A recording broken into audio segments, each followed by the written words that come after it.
नमस्कार. मी पूजा सोमण आणि तुमचं पुन्हा स्वागत आहे माझ्या यूट्यूब चॅनलमध्ये, ज्याचं नाव आहे पुस्तकं आणि बरंच काही. आज मी तुम्हाला भारतातल्या सगळ्यात मोठ्या उद्योग समूहाची ओळख करून देणार आहे, टाटा. या उद्योग समूहाचे जनक कोण होते, त्याची सुरुवात कुठून आणि कशी झाली, आणि हा उद्योग समूह एक प्रवाह बनत बनत कोणाकोणाच्या हाती गेला आणि कुठे पुढे कसा जाता जाता त्यांना कुठले कुठले अडथळे आले, कुठले कुठले चढ उतार त्यांच्या उद्योगात आले, हे सगळं आपण बघणार आहोत आजच्या व्हिडिओमध्ये. सुरू करायचं आहे पुस्तकं आणि बरंच काही. टाटा एन या पुस्तकाचे लेखक आहेत गिरीश कुबेर. गिरीश कुबेर हे लोकसत्ताचे संपादक राहिलेले. या पुस्तकामध्ये त्यांनी पूर्ण तपशीलवारपणे टाटांची पूर्ण माहिती सांगितलेली आहे. नुसेरवांजी टाटा हे गुजरातेतल्या सुरत जवळच्या नवसारी गावातले. तिथे त्यांचा पारंपरिक पुजारीपण सोडून ते मुंबईला आले, सोबत लहानगा जमशेदजी आणि त्यांच्या धर्मपत्नी. पाठीमागे कुठल्याही प्रकारचं फॅमिली हिस्ट्रीमध्ये कुठल्याही व्यापाराची माहिती नाही, काहीही नसताना त्यांच्याकडे फक्त एक गोष्ट होती, ती म्हणजे जिद्द, काहीतरी नवीन करून दाखवण्याची. आणि जेव्हा माणसाकडे ही जिद्द असते तेव्हा त्याला हेही माहिती असतं की येणाऱ्या आव्हानांना तोंड द्यायला तो पूर्णपणे सज्ज आहे. नुसेरवांजी यांनी मुंबईला येऊन त्यांचा एक मित्र आणि एक बँकवाला यांच्यासोबत कापड व्यवसायात उडी मारली. त्या काळात अफूचा व्यवसाय हा इल्लिगल नव्हता, त्यामुळे आणि चीनमध्ये त्याला प्रचंड मागणी होती. चीनला अफू पुरवणं आणि इंग्लंडला कापड पुरवणं ह्या त्यांनी व्यापारात उडी मारली आणि त्यांची प्रचंड भरभराट झाली. हे सगळं होत असताना आलेल्या अडीअडचणी पाहतच जमशेदजी मोठा झाला. जमशेदजींनी स्वतःच्या वयाच्या 17व्या वर्षीपर्यंतचं शिक्षण हे मुंबईत एल्फिन्स्टन कॉलेजला घेतलेलं आणि वयाच्या केवळ 17व्या वर्षी त्यांनी हाँगकाँगमध्ये जाऊन एक कंपनी स्थापन केली, जमशेदजी अँड सन्स नावाची, जी पुन्हा कापड व्यवसायात होती. त्यांना बऱ्याच ऑर्डरी मिळत गेल्या. हळूहळू अमेरिकेतलं यादवी युद्ध संपत आल्याचे चिन्ह झाले आणि अमेरिकेतला कापूस हा बाजारात यायला लागला आणि क्षणात जमशेदजींकडे असलेल्या सगळ्या ऑर्डरी निरुपयोगी झाल्या आणि कर्जाचा डोंगर उभा राहिला. सगळे देणेकरी त्यांच्या मागे लागले आणि यावर जमशेदजींनी ठरवलं प्रामाणिक आणि स्पष्ट राहायचं. त्यांनी प्रत्येक देणगीदाराकडे जाऊन त्यांची व्यथा मांडली, ज्यामध्ये त्यांनी मी तुमचे सगळे पैसे परत करतो, मला फक्त थोडासा अवधी द्या, ह्याची मागणी केली. त्यांची कळकळीची विनंती इतकी जास्त सगळ्या देणगीदारांना भावली की त्यांनी एक कमिटी स्थापन केली, जी कर्ज वसूल करणार होती. त्या कमिटीचे कर्ज वसुली अधिकारी म्हणून कोणाला नेमण्यात आलं? स्वतः जमशेदजींना. इतका मोठा ट्रस्ट त्या काही लोकांचा त्यांच्यावर होता. भारतामध्ये प्रचंड प्रमाणात वेगवेगळे उद्योग रुजवले. त्यामध्ये अगदी उत्तम प्रतीची कॉफी, स्ट्रॉबेरी ही युरोपातून आणून पाचगणी या डोंगराळ भागांमध्ये त्यांची लागवड करणे, किंवा रेशीम उद्योग हा भारतामध्ये आधीपासून होता, पण मधल्या पारतंत्र्याच्या काळात तो पूर्णपणे नाहीसा झाला होता. त्याचं पुनरुज्जीवन करण्याचं काम जमशेदजींनी केलं. जमशेदजींनी त्यासाठी जपानवरनं उत्तम रेशीम तज्ज्ञ बोलवले आणि उत्तम प्रकारचे रेशमी किडे हे फ्रान्समधनं आयात करण्यात आले आणि म्हैसूर आणि बँगलोरच्या भागातल्या स्थानिक लोकांना त्याचं प्रशिक्षण देण्यात आलं. आज म्हैसूर आणि बँगलोर इथला रेशीम उद्योग हा जगातला एक अग्रगण्य रेशीम उद्योग मानला जातो. नागपूरची एकेकाळी असलेली शान एम्प्रेस मिल ही टाटांनीच उभी केली. तिथली कामगार मंडळी ही अगदी पोळ्यासारख्या साध्या सणाला सुद्धा 8-8 दिवस गैरहजर राहायचे. टाटांना हे उमगायचंच नाही. त्यांना ही सुट्ट्यांची भानगड बराच काळ समजलीच नाही आणि जेव्हा लक्षात आली तेव्हा ते बिलकुल चिडले नाही. सुट्टी घेणाऱ्यांना कामावरनं काढून टाकूयात असंही म्हणाले नाही. त्यांना दंड करायची कल्पनाही त्यांच्या मनाला शिवली नाही. त्यांनी एकच गोष्ट केली, भविष्य निर्वाह निधी ही कल्पना त्यांनी जन्माला घातली. चांगलं काम करणाऱ्यांना निवृत्तीनंतरही ठीकठाक जगता येईल अशी अर्थव्यवस्था त्यांनी आखली. काम करताना काही अपघात झाला तर त्यासाठी भरभक्कम नुकसान भरपाई देण्याचीही त्यांनी घोषणा केली. या सगळ्याचा परिणाम म्हणजे कामगार मंडळींचं सुट्ट्या घेण्याचं प्रमाण आपोआप घटलं आणि यातली भारतीय म्हणून आपल्याला अभिमान वाटावा अशी बाब म्हणजे हे सगळं जमशेदजींनी जेव्हा केलं तेव्हा भविष्य निर्वाह निधी योजना इंग्लंडमध्ये देखील जन्माला आली नव्हती. जमशेदजींनी ती प्रत्यक्षात लागू केलेल्या काही तरतुदी त्यावेळी फॅक्टरी ॲक्ट ऑफ इंग्लंडमध्ये देखील नव्हत्या. यावरून त्यांच्या द्रष्टेपणाची कल्पना यावी. 1982 सालापासूनच जमशेदजींना एक पोलाद कारखाना उभा करावा असं वाटत होतं. त्यासाठी पुढे भारतातल्या वेगवेगळ्या जागांची पाहणी करणं, तिथल्या खनिजांचे नमुने तपासून घेणं, हे काम ते तब्बल 17 वर्ष करत होते. आणि तशी एक संधी चालूनही आली. 1904 साली चांदा जिल्हा इथे खनिज असण्याची शक्यता निर्माण झाली. त्याबद्दलचे नमुने तपासण्यात आले, पण त्यामध्ये तो पुरेसा साठा नसल्यामुळे ती योजना बारगळली. पुढे काही वर्षातच मध्य प्रदेशातल्या दुर्ग भागामध्ये 64% इतकं खनिज असल्याचं पाहणीत आढळून आल्या. त्यांनी तिथे जाऊन जेव्हा जमिनीची पाहणी केली तेव्हा एका गोष्टीमुळे तिथला प्रकल्प बारगळला, तो म्हणजे तिथे असलेला पाण्याचा अभाव. तिथे कुठलीही नदी जवळून वाहत नसल्यामुळे तो प्रकल्प बारगळला. पण तब्बल 50 वर्षानंतर तिथेच आज एक पोलाद कारखाना उभा आहे, ज्याला आपण भिलाई स्टील प्लांट म्हणून ओळखतो. बंगालमधल्या मयूरभंज या ठिकाणी त्यांना 60% एवढा खनिजांचा साठा असलेली जमीन मिळाली. आणि आनंदाची गोष्ट म्हणजे त्याच्या बाजूनी 2 नद्या वाहत होत्या. एक पोलाद कारखाना उभा करण्यासाठी लागणाऱ्या सगळ्या गोष्टी तिथे असल्यामुळे आजची टिस्को तिथे उभी राहिली. सगळं सुरू असताना मुंबईमध्ये प्लेगनी प्रचंड थैमान घातलं होतं. समाजासाठी आपण काहीतरी करायला हवं या हेतूने रशियातून डॉक्टर हॉपकिन यांना इथे बोलवण्यात आलं. आपल्याला व्हॅक्सिनेशन हा शब्द आता सगळ्यांनाच माहिती आहे, त्या प्लेगच्या व्हॅक्सिनेशनसाठी. आणि तेव्हाच हॉपकिन इन्स्टिट्यूट या मुंबईतल्या नावाजलेल्या इन्स्टिट्यूटची स्थापना करण्यात आली. त्याचसोबत मुंबईतलं आजचं ताज हॉटेल याची पायाभरणी पण सुरू झाली होती. आणि डॉक्टर होमी भाभा यांच्या पुढाकाराने बँगलोरमध्ये टाटाच्या ट्रस्टचे कुठलेही पैसे न घेता स्वतःच्या पदरातले पैसे टाकून त्यांनी IISc Bangalore, Indian Institute of Science ही नावाजलेली संस्था उभी केली. 1882 साली अमेरिका विस्कॉन्सिन इथे पहिला जलविद्युत प्रकल्प म्हणजे हायड्रॉलिक पॉवर स्टेशन उभारण्यात आलं. त्याच्या तब्बल 6 वर्ष आधी जमशेदजींनी लोणावळ्याजवळच्या वळवण इथे अशा जलविद्युत प्रकल्पाची सुरुवात केली होती. त्यासाठी 7000 मजूर हे रात्रंदिवस काम करत होते. आजही मुंबई पुणे प्रवास करत असताना दरीमध्ये लुकणारे दिवे दिसले तर ते आहेत त्या प्रकल्पाचे दिवे. दिवाळी म्हटलं की डोळ्यासमोर येतो तो मोती साबण आणि ते लाल रंगाचं सुगंधी तेल. हा मोती साबण, हमाम, हे तेल ही सगळी टाटांची निर्मिती. 501 या त्यांच्या साबणाची एक मजेशीर कथा आहे. जेव्हा टाटांनी या साबणाची निर्मिती करायची ठरवली तेव्हा त्यांना स्पर्धा होती ब्रिटिशांच्या लिव्हर या कंपनीची. त्यांना कुठल्याही ब्रिटिश गोष्ट आपल्या या साबणात नको होती.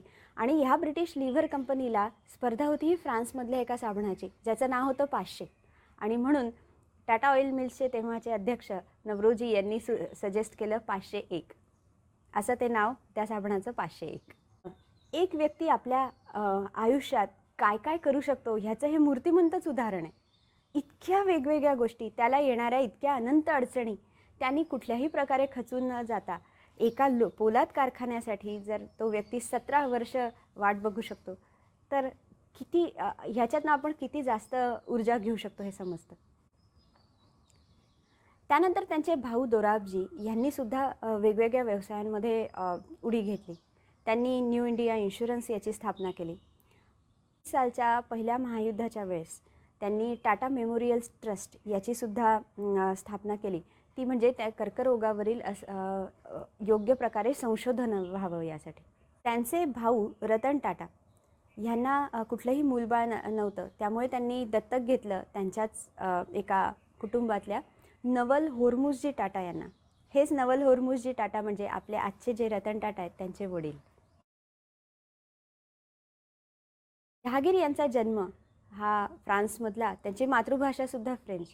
हे सगळं असताना त्यांच्या अवघ्या वयाच्या 34व्या वर्षी त्यांच्यावर पूर्ण टाटा कंपनीजची जबाबदारी आली. आणि या अतिशय प्रतिभावान अशा व्यक्तीने टाटाला वेगळ्या एका उंचीवरच नेऊन ठेवलं.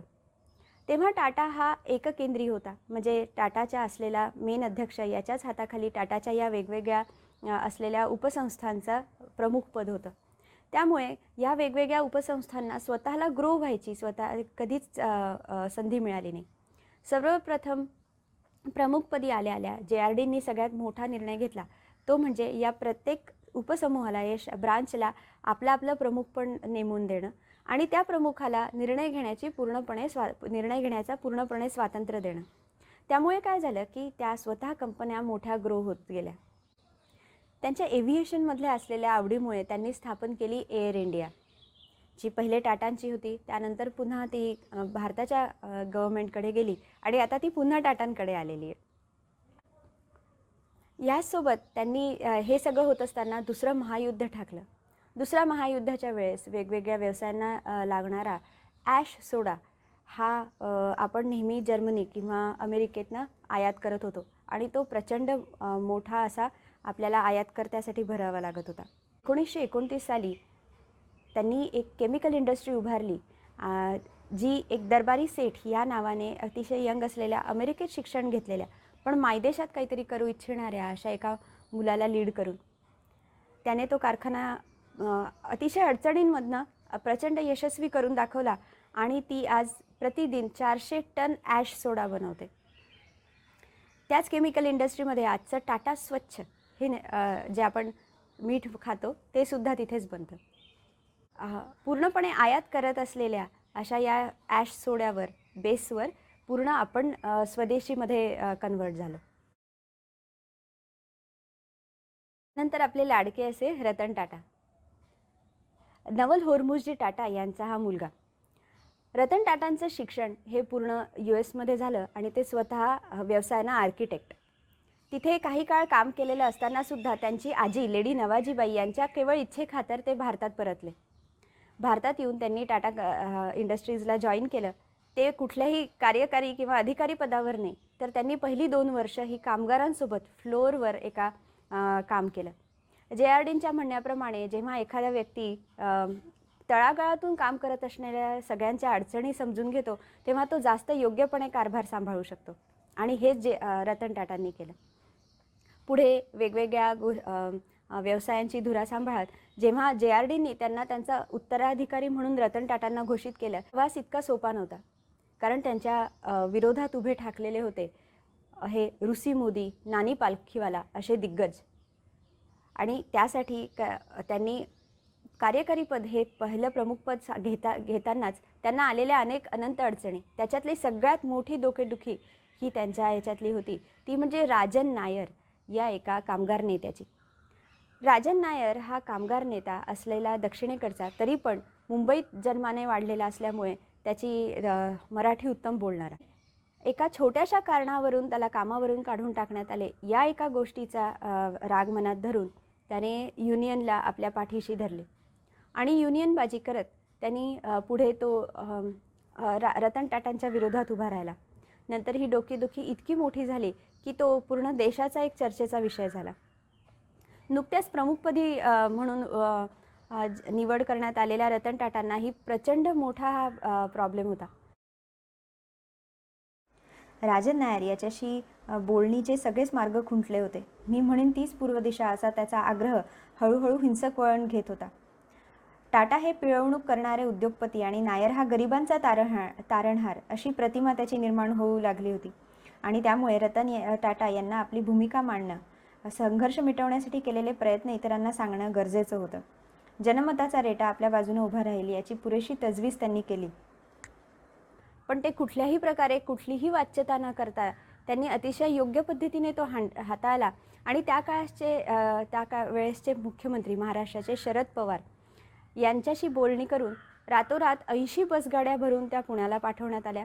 रातोरात सगळ्या उपोषणकर्त्यांना, ज्याच्यामध्ये हा राजन नायर सुद्धा होता, त्या सगळ्यांना अटक करण्यात आली आणि त्यांना रत्नागिरीच्या तुरुंगात त्यांची रवानगी झाली.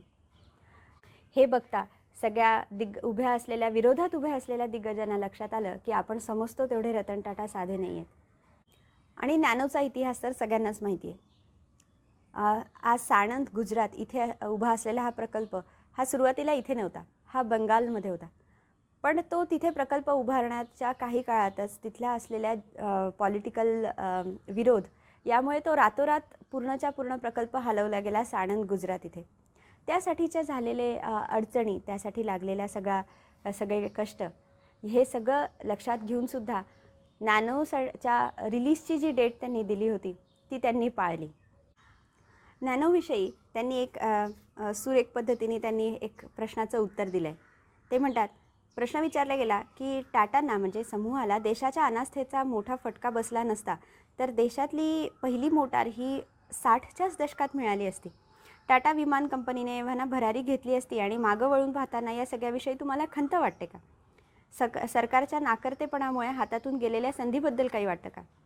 तेव्हा त्यांनी उत्तर दिलं, हो, मागे वळून पाहताना तसं वाटतं, थोडी खंतही वाटते.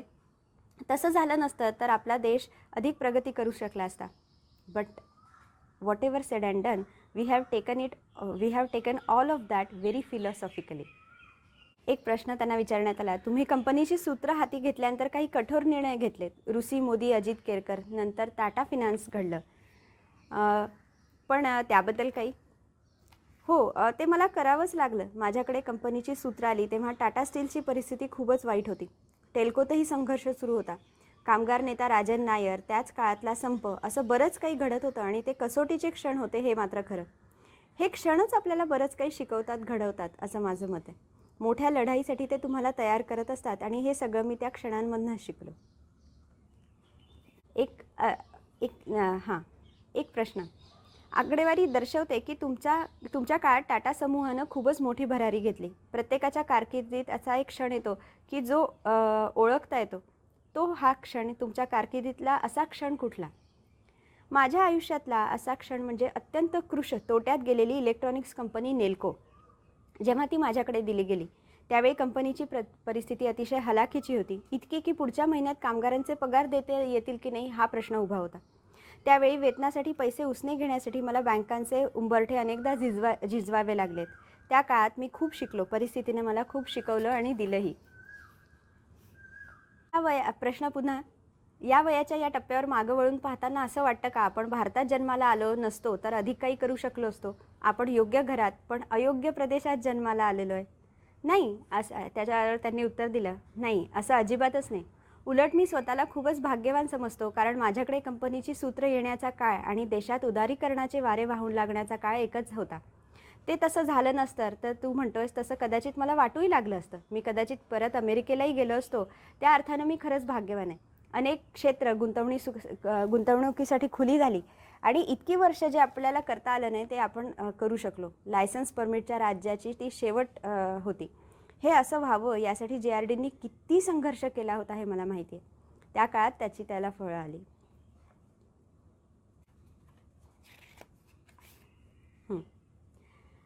त्यानंतरचा एक सगळ्यांना पडणारा प्रश्न की टाटा इतक्या वेगवेगळ्या उद्योग समूहात असताना सुद्धा ते नेहमी बिलिनियर्सच्या यादीमध्ये काय येत नाही त्याच्याबद्दल प्रश्न विचारला गेला. एक भारतीय म्हणून प्रश्न, भारतात संपत्ती निर्मितीला कधीच महत्त्व दिलं गेलं नाही. ते आपल्या संस्कृतीतही नाही.